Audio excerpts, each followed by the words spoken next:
ky I theu këto shkëmbit që këta kishin bërë. Këto idhujt dhe tha nuk ka vetëm një Zot. Dhe në këtë moment Kurejshve ju prishi politikën dhe geopolitikën, pra këti momenti Kurejshët nuk kishin më garanci të shkonin në asnjë vend. Pra Islami në këtë moment erdhi si geopolitik në fillim. Pastaj u konsolidua si fe. Dhe kushdo që thotë që Islami s'është fe ose s'ka lidhje me fen, është ignorant total në këtë aspekt. Pra duhet të mësoj me politikën, duhet të mësoj Islamin, pra të shohë historinë e Islamit që nga nisja, që nga fillimi. Edhe kjo në rast se kjo do të ndodhte, pra rrëzimi I kësaj qeverie islamike, rrëzimi I kësaj politiko-islamike që ekziston në Iran, do të sillte këtë zhbërje të Iranit. Pra do të kishim, këto janë shtete që formohen vetëm brenda Iranit, po secila nga këto ka interesat e tyre në shtete, pra baluçët duan edhe në Pakistan, pra cënojnë Pakistanin. Baluçët të poshtë, po, kurdët cënojnë Turqinë dhe Irakun. Turqinë dhe Irakun, njëkohësisht, edhe Sirin, pra shikoni çfarë bën. Këta azerët tu sulmojnë këtë pjesën këtu, pra persët tu mbetën të deti Kaspik, por ama do të përplasen me Azerbajxhanin, sepse Azerbajxhani në rast se forcohet ta kërkojnë të marrin atë korridorin që është midis Azerbajxhanit dhe Armenisë. Pra, në këtë moment cënohet Armenia. Pra, të gjitha këto sjellin një problem. Po të gjitha këto në rast se ndodhin, aktualisht cënohen Huthët atje, cënohet Jemeni, cënohet Arabia Saudite, sepse edhe Arabia Saudite ka një pjesë shiite atje në fund që është në kufi me Huthët. Po. Pra të gjitha këto shtete në rajon fillojnë edhe cënohen, jo cënohet integriteti tyre, sovraniteti dhe siguria. Prandaj ajo që thotë, dhe kjo do si do të bile, këto duke qenë se janë shtete, do të formoheshin këto grupacione të vogla, secili do formonte shtetin e tij. Normalisht që këto nuk do ishin fuqi ushtarake, por fuqia aty do të mbetej te veprimtaria terroriste. Për këtë arsye ka drejt ministri kur thotë që do të ngjallte një terrorizëm të pamas në këtë anë, I cili nuk mund ta vijë më në drejtë. Po, nuk e vend dot, nuk e kontrollon dot. Nuk e vend dot sepse vetëm në Iran krijohen 6 shtete tjera. Imagjinoni sa mund të krijohen, se çfarë ndodh në gjithë pjesën tjetër. Është e pamundur që ta kontrollosh nesër. Dritan, në kohën që në këtë kontekst të situatës në lindjen e mesme, Turqia ka kërkuar t'i bashkohet aleancës ushtarake Arabi Saudite Pakistan. Erdhi si një lëvizje që konsiderohet dhe lexohet edhe si një krijimi apo fillimi I krijimit të një NATO muslimane. Si e vlerëson këtë lëvizje në kuadër të zhvillimeve që po ndodhin? Kjo lëvizje nuk është në kuadër këtyre zhvillimeve, është pak më përpara këtyre zhvillimeve që po ndodhin. Është një lëvizje e detyruar për arsye të veprimeve që kanë bërë deri më sot Shtetet Bashkuara të Amerikës dhe Izraeli. Prandaj vazhdojmë mbetemi sërish te veprimet e palogjikshme të Shtetit Bashkuar të Amerikës dhe të Izraelit në këtë rajon dhe në rajonet përreth. Atëherë, le ta lidhim pak me atë që ndodhi në Yemen. Në jugun e Yemenit, pra në Yemen është ndar. Kjo pjesa e jugut e Yemenit kontrollohej nga Emiratet e Bashkuara dhe nga Arabia Saudite. Emiratet e Bashkuara, në një moment të caktuar, mendimin e Izraelit vendosën të përkrajnë, ka qenë South Këshilli Territorial Jugor, që ata përkranin dhe ata vendosën në një moment të caktuar të merrnin në kontroll komplet jugun e Yemenit. Po. Dhe këtë jug të Yemenit që vendosën ta merrin, ky jug i Yemenit menaxhohej dhe kontrollohej nga Arabia Saudite. Edhe guvernatorët edhe ishin vendosur nga Arabia Saudite. Dhe çfarë bën? Në një ditë caktuar ata I sulmuan qytetet dhe I hoqën guvernatorët dhe vendosën të tyret. Atëherë Arabia Saudite pas një jave që I bëri disa thirrje Emirateve të Bashkuara që ta ndalte këtë veprimtari, atje nuk e dëgjoi dhe sulmoi forcat e Emirateve të Bashkuara në jugun e Yemenit. Pra në fillim sulmoi 2 anije me armë që kishte çuar, pastaj sulmoi edhe forcat e tyre ushtarake. Dhe tashmë Këshilli tranzitor jugor I Yemenit nuk ekziston më. Ka nikur dhe gjithë jugun e Yemenit tashmë ka marrë në kontroll Arabia Saudite dhe Emiratet e Bashkuara janë larguar që atje. Emiratet e Bashkuara e bënin këtë mendimin e Izraelit. Dhe në njëjtën kohë, Emiratet e Bashkuara kanë bërë një bazë në Somaliland. Dhe atë bazë në Somaliland e kanë bashkë me Izraelin. Dhe Izraeli dhe Emiratet e Bashkuara, Izraeli është vendi vetëm I cili njeh Somaliland, pra kundër Somalisë. Dhe ndaj këtij veprimi dolën Arabia Saudite, Turqia, gjithashtu sepse Turqia njeh Somalin dhe ka marrëdhënie ushtarake dhe politike me Somalin, edhe ekonomike. Dolën Egjipti, doli Arabia Saudite, doli Irani, dolën Sudani, dolën gjitha. Dhe çfarë vim? Pra, në këtë aspekt doli Pakistani kundra kësaj. Pakistani para një muaj ka bërë një marrëveshje ushtarake me Sudanin. Sudani është duke luftuar një luftë civile. Lufta civile, pra qeveria e Sudanit, cila është qeveria legjitime e Sudanit, po lufton me një forcë quhet RSF, Forcat e Reagimit të Shpejtë. Forcat e Reagimit të Shpejtë është një forcë anti-islamike e financuar, e trajnuar dhe e armatosur nga Emiratet e Bashkuara Arabe dhe Izraeli. E qartë. Ndërsa qeveria e Sudanit është në përkrahje nga qeveria turke, pakistaneze, saudite dhe ruse. Pra mbani mend edhe ruse, po, edhe ruse, dhe Egjipti janë bashkë kundër kësaj RSF-s.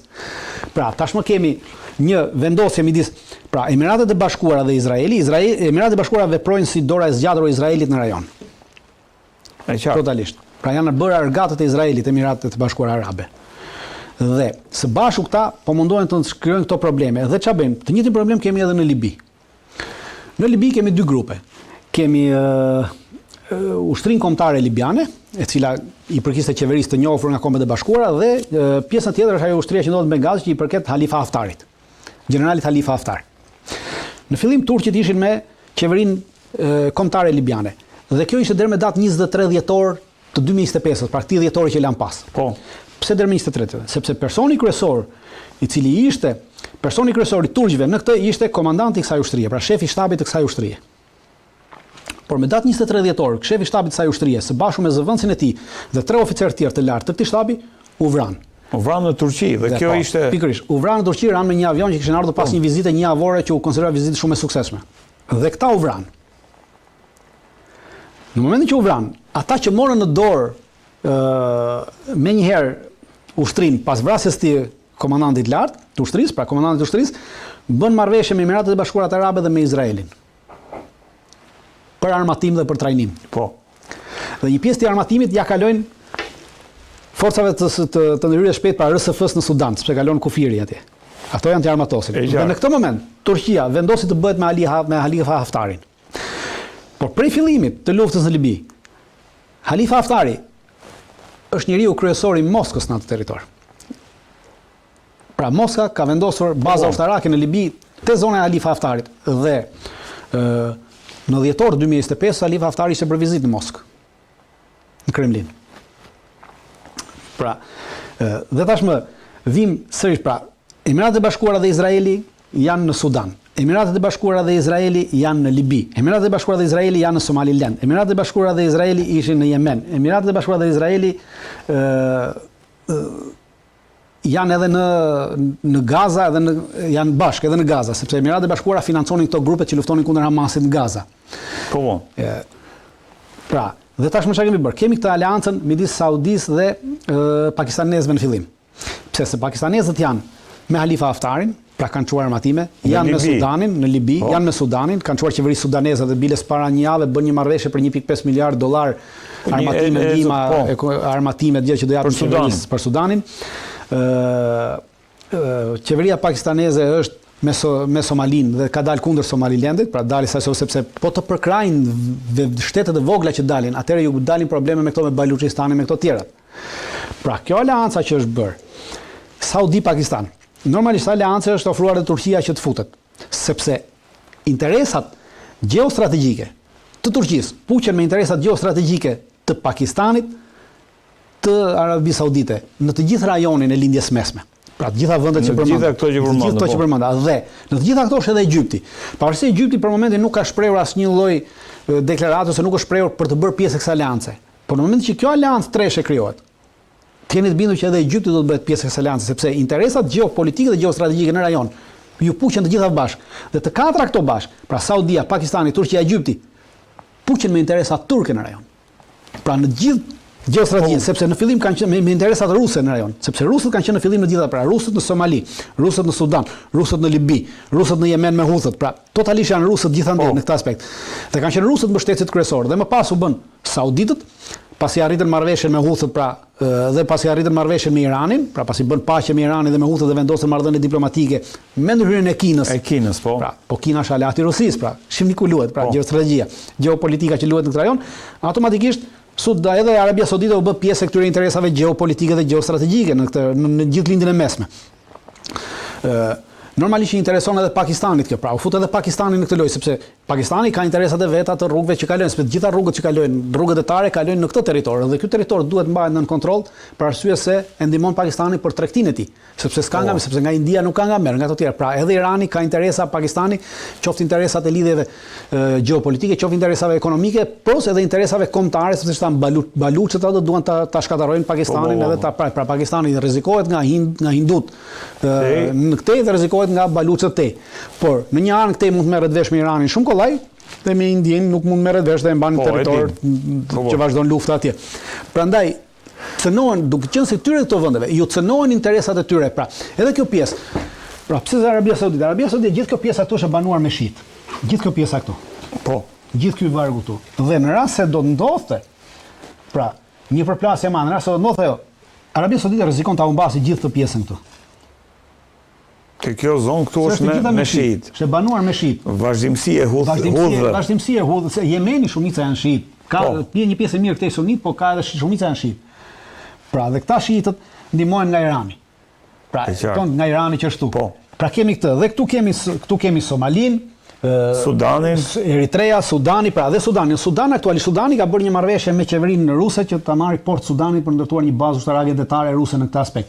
Kinezët kanë një port në Djibouti, pra. Është Djibouti që ashtu? Po. Kinezët kanë portin më të madh ushtarak, bazën më të madhe ushtarake detare kanë në Djibouti. Këtu. Etiopia është interesant. Edhe Etiopia ka dalë është bashkuar këtyre veprimeve të Arabisë Saudite dhe interesant është se Etiopia është i vetmi vend i cili mori pjesë, dhe po merr pjesë në këtë stërvitjen e BRICS-it që po zhvillohet në Afrikën e Jugut. Po. Etiopia nuk është vend i BRICS-it. Dhe po merr pjesë atje. Pra, kjo është gjeopolitika dhe gjithë kjo gjeopolitik, pra gjithë ky vende, pra Turqia, Arabia Saudite, Egjipti, Sudani dhe Irani dhe Pakistani, pra shihni komplet kjo këtu. Komplet kjo territori që shihni, komplet ky territori, sepse edhe ky territori këtu pra është gjithë i bashkë, sepse huthet këtu janë me Iranin, ta këtu janë me Arabinë Saudite. Pra kanë një interes të përbashkët gjithë ky territor, siç e shihni, edhe Somalia këtu, e gjithë ky territor, është dhe mbetet një Izrael i vogël. Dhe Izraeli këtu po mundohet të shkëpusë këtu Somalilandin, që të bëjë një bazë të vetën ushtarake ta ketë përballë hudhëve, por e gjithë kjo lëvizje që po bëjnë. Pra, po kundërshton lëvizjen gjeopolitike të amerikanëve në këtë rajon, të cilët po përkrahin zhbërjen e këtij rajoni. Pra, në momentin që këta po bashkohen bashkë në një aleancë ekonomike dhe politike dhe ushtarake, çfarë do thotë që Shtetet Bashkuara të Amerikës nuk janë më aleati besueshëm për këtë territor, sepse cënon integritetet territoriale të këtyre vendeve. Dhe kjo do vi gradualisht duke u rritur dhe me rritjen e kësaj, kemi rënien e hegemonisë amerikane në këtë rajon. Nëse do rritet aleanca. Dhe çdo lloj goditje që nesër amerikanët duan të bëjnë, atëherë ose do të detyruar ta bëjnë me anije, sepse nuk mund ta bëjnë goditjen nga bazat që kanë këtu. Sepse baza në Arabinë Saudite, Arabia Saudite nuk do ja lejojë të përdori territorin e vet për goditur Iranin. Turqia pashtu nuk do ta lejojë. Pakistani pashtu nuk do ta lejojë për goditur Iranin. Pra nuk ka nga vjen Shtetet Bashkuara të Amerikës dhe vetmja gjë që bëjnë, duhet të sjellë një anije, luftanije këtu për të goditur Iranin. Po. Pra sepse nuk ka asnjë, por ama bazat e tjera që mbeten asaj, në Kuvajt e gjitha këto tjerat janë baza të cilat rrezikojnë. E qartë. Harta është e qartë, Dritan. Pra, në rast se do t'i fshim këto konture të ardhës, pa shohim një territor të madh të këtyre vendeve islamike, të cilat janë bërë bashkë. Po, është konsideruar NATO, Dritan. Shiko, nuk mund ta konsideroj NATO, por ama nuk do thosha që kemi të bëjmë me një NATO ose me. Vetëm t'i bëj një parashtrim. Për faktin se Arabia Saudite fjala vjen ka pasuri marramendse. Turqia ka fuqi ushtarake, ka dron, ka avion të jashtëzakonshëm. Ndërkohë Pakistani gjithashtu është një fuqi bërthamore dhe këtë duhet ta themi. Pra, në një farë mënyre bashkimi i këtyre treve bën një aleancë bërthamore, aleancë, domthonë garanton shtetet nga pikërisht nga ajo. Nëse Arabia Saudite, fjala vjen, nuk ka sot një raketë bërthamore, atë e ka Pakistani. Nëse Turqia nuk e ka, atë e ka Pakistani. Nëse Arabi Saudite i mungon numri ushtarëve që ka Turqia, atë e ka Turqia. Dhe pra, si e vlerëson nga pikpamja ushtarake si zhvillim? Në një aspekt ushtarak, në rast se do ta shohim kështu në mënyrë të thjeshtë, po, nuk shihet në mënyrë të thjeshtë. Në aspektin e organizimit kërkon veprime të mëdha. Pra, normal nesër pas një periudhe 5 vjeçare, pra unë mendoj që pas një periudhe 5 vjeçare me ngjarjet që po ndodhin tashmë duhet paktën 5 vjet që kjo aleancë të konsolidohet deri në atë pikë sa të arrijë në një marrëveshje ushtarake mbrojtjeje. Sepse aktualisht palët janë, po janë marrëveshjet ushtarake që ata kanë propozuar të bëjnë, pra Saudia, Pakistani, edhe Turqia në këtë marrëveshje ushtarake bashkëpunimi. deri tash, jo marrëveshje ushtarake mbrojtje. Pra jemi nuk kemi në marrëveshje ushtarake mbrojtje të ndërsjellta. Në moment që do të kemi një marrëveshje ushtarake mbrojtjes të ndërsjelltë siç ka Rusia me Korenë e Veriut. Atëherë në atë moment ne mund të themi që është formuar një aleancë ushtarake në kuadër si NATO në këtë rajon. Pa u formuar ajo lloj aleance, pa u bërë ajo lloj marrëveshje. Nuk e kemi midis Arabisë dhe Pakistanit. Jo, nuk e kemi midis Arabisë dhe kemi marrëveshje për bashkëpunim ushtarak, për trajnimet përbashkëta, për përdorin e hapësirave të tyre toksore, detare dhe ajrore për nevoja ushtarake të tyre për trajnime, por nuk kemi marrëveshja nuk përmban asnjë klauzulë thotë të mbrojtjes të përbashkët pra. Po dhënien e bombave bërthamore Saudisë fjala vjen. Nuk ka dhënie të bombave. Në kuadër të kësaj marrëveshje. Nuk ka dhënie të bombave bërthamore Saudisë. Nuk ka, mund të jepet teknologji, po jo dhënie. Teknologjia është tjetër, bomba është tjetër. Dakor. Pra, kurse për shembull kemi deklaratë interesante të ministrit të mbrojtjes të Pakistanit, i cili thot parashakosh kur ndodhi ajo përplasja 12 ditore midis Izraelit dhe Iranit, që në rast se Izraeli do hedhë bombë bërthamore në Iran, ne do ta sulmojmë. Pra, kjo do të thotë që kjo i hap rrugën një marrëveshje të tillë në të ardhmen edhe me Iranin. Pra, çfarë bën? Vendet islamike po te i kalojnë ndasinë cilin e ka futur Perëndimi në shiit dhe në sunit. Sepse Turqia, Saudi, fjala vjen ka qenë Islami është një. Pra, çfarë bën dhe princi i Saudis, i cili thotë, ka kuptuar, mendoj që ka filluar ta kuptojë. Në rast se nuk do ta bëj këtë, pra ai humbet, Arabia Saudite humbet primatin e Islamit totalisht. Dhe vetmja mënyrë që ai ta mbajë primatin e Islamit është kjo aleancë. E këtyre vendeve islamike me bazë islami, hiç Turqinë e cila është sekulariste, por ama sekulariste në letra, por islamike në fakt de facto. Në qëndrime. Në fakto dhe në qëndrime. Për këtë arsye, Saudia ka marrë flamurin për t'i bërë bashkë të vende dhe mendoj që do të fusin edhe Iranin këtu, sepse në fundit Islami është një. Ti mund ta shohësh si të duash shiit, sunit, to janë budalliqe që njerëzit mund të futet edhe Irani te kjo nesër po thua. Pikërisht sepse deklarata e ministrit të mbrojtjes pakistanez që ne do ta përdorim bombën atomike ndaj Izraelit në rast se Izraeli sulmon me bombë atomike Iranin, domethënë tregon një lloj aleance, një marrëveshje të fshehtë, pra dhe po shkohet besoj drejt kësaj aleance. Pra futet Turqia, Pakistani, Saudia, Egjipti dhe nesër mund pranohet edhe Irani në këtë aleancë ushtarake. Dhe në rast se kjo aleancë ushtarake për marrëveshje ushtarake, për bashkëpunim ushtarak, mund të funksionojë disa vite dhe pas disa viteve kjo kthehet edhe në marrëveshje për mbrojtje të ndërsjellë ushtarake, atëherë në këtë moment kemi vdekjen totale të hegemonisë amerikane në rajonin e Gjirit Persik. Amerika nuk ka më vend aty, merr fund. Pra veprimet që po bën sot Trumpi, i nxitur nga lobi fashist në zionist në Amerikë dhe në Izrael, po e cënojnë Shtetet Bashkuara të Amerikës dhe po e çojnë drejt një izolimi të detyruar. Prandaj them që Deep State, një pjesë e Deep State-it e ka parë këtë gjë dhe në moment që e ka parë këtë gjë, po lozin me lojën e Jay Vance-it dhe ta ditë që shiko njëri ashtu njëri është kështu. E lidha me situatën në Iran dritan për shkak se pak a shumë ti parajmërove që nëse shkojmë drejt fragmentarizimit të rajonit, cënohet Turqia, cënohet Arabia Saudite, cënohet Pakistani nga Baluchistani, cënohen edhe vendet edhe Azerbajxhani sipër. Pra, a mos është ky një sinjal që rajoni po jep në kuptimin e një projeksioni për të ardhmen nëse ndodh në rast se ky rajon skenari i ndarjes, në rast se ky rajon nuk bashkëpunon në këtë mënyrë. Pra, baza e këtij rajoni është Islami. Në rast se ky rajon vendos të largohet Islamit, të abandonojë Islamin, atëherë automatikisht ky rajon do të shpërbëhet. E vetmja gjë që i mban bashkë këto vende dhe i mban unitet këto vende, pra është Islami. Në rast se këta heqin dorë nga Islami, pra deislamizohen. Kam thënë edhe një herë dhe përsëri, deislamizimi nuk do të thotë që nesër mbyllen xhamiat. Pra, islamizimi do të thotë që Islamin të mos e kemi bazë politike, të mos e kemi bazë fetare, ta kemi vetëm çështje shpirtërore. Fen. Ashtu siç kanë dekristianizuar Evropën, se Evropa e kemi diskutuar, krishterë. Pra, në këtë aspekt, në rast se këta deislamizohen, atëherë këto zhbëhen totalisht. Në rast se këta e bëjnë Islamin bazë, jo vetëm fetare, pra jo vetëm shpirtërore, po fetare dhe politike, ashtu siç Islami është në realitet. Pra është politik dhe fes bashku, atëherë këto vende janë detyruar të shkojnë drejt këtij bashkëpunimi. Dritan, një bashkëpunim që nga pikpamja ushtarake, nga pikpamja ekonomike apo nga pikpamja e potencialit gjeostrategjik, si mund të përballet nesër, le të themi, me aleancën e NATO, si mund përballet nesër me një aleancë Rusi-Kinë nga ana tjetër,